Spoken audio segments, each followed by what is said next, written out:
Life has a way of teaching lessons in the cruelest yet most poetic ways. Mine began quietly, almost invisibly, until it hit me like a storm I never saw coming.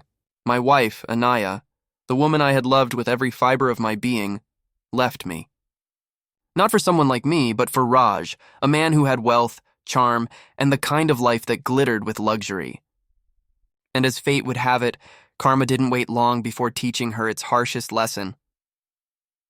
When I first met Anaya, she was different. Down to earth, funny and smart, with eyes that made the world seem brighter. I was a simple man, earning enough to live comfortably, and I believed that love would be enough to sustain us. We married young, full of dreams, and for a time life was as good as it could get.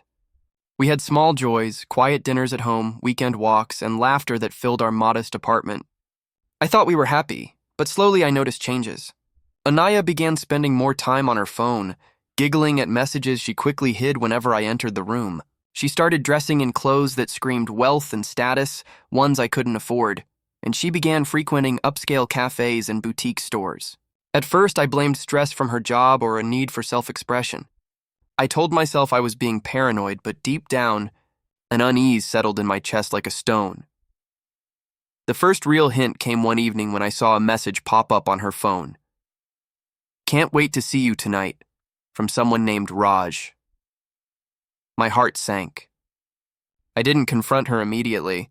I wanted proof, undeniable proof, and not just fleeting suspicion. I began observing, listening, piecing together the fragments of conversations, the subtle smirks, the hidden phone calls. Weeks later, the truth exploded into my life like shrapnel.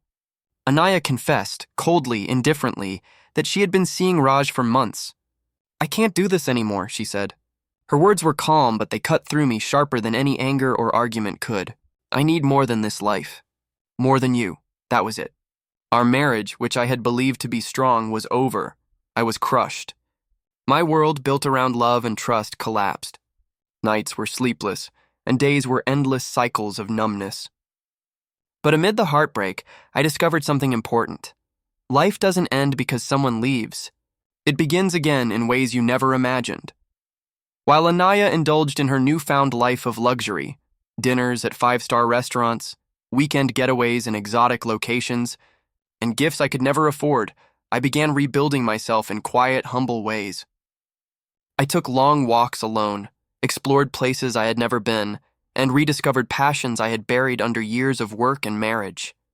Cooking became therapy, small travels became adventures, and friendships, true, honest friendships, filled spaces I hadn't realized were empty. And then, karma made its entrance. Raj, the man who had seemed perfect to Anaya, revealed his true colors. He was controlling, manipulative, and cruel behind the glittering veneer. Their lavish lifestyle couldn't mask the truth. He was selfish, financially reckless, and emotionally unavailable. The woman who had left me in pursuit of wealth now faced the bitter taste of reality. Their marriage was strained, arguments frequent, and happiness non-existent. I won't lie, I felt a flicker of satisfaction, though not maliciously. Life, in its strange, ironic way, had balanced the scales. I didn't seek revenge, and I didn't celebrate her misfortune. But seeing her struggle with consequences she hadn't anticipated brought a quiet, undeniable justice. Meanwhile, I continued to grow. I met new people who valued me for my kindness, my humor, my presence, not my paycheck. I traveled more, learned more, and slowly, life became rich in ways money could never buy. One evening, as I sat watching a sunset alone on a quiet beach, I realized something profound. Happiness isn't about what you have. It's about who you are and how you live. Months turned into years. Anaya's marriage eventually crumbled. Raj, true to form, left, and she found herself alone, facing the consequences of choices made in pursuit of superficial dreams. I had moved on, healed, and grown. Life, in its subtle, relentless way, had shown me that betrayal is painful but transformative. Reflecting on the years, I understood that life is like a tree. Some people, like monkeys, climb to snatch fruit that isn't theirs, believing it will bring them happiness. But sooner or later, gravity, the natural law of cause and effect, reminds them that nothing stolen lasts forever. Anaya had climbed the wrong tree, chasing glitter instead of roots. and now she was left with nothing but the bitter taste of her own decisions. In the end, I didn't emerge victorious because someone else lost. I emerged stronger because I chose growth over bitterness, love over resentment, and self-respect over validation. Anaya's downfall wasn't my revenge. It was life's quiet way of teaching a lesson that money, luxury, and shortcuts to happiness rarely work out. True joy comes from integrity, resilience, and the courage to rebuild when life breaks you.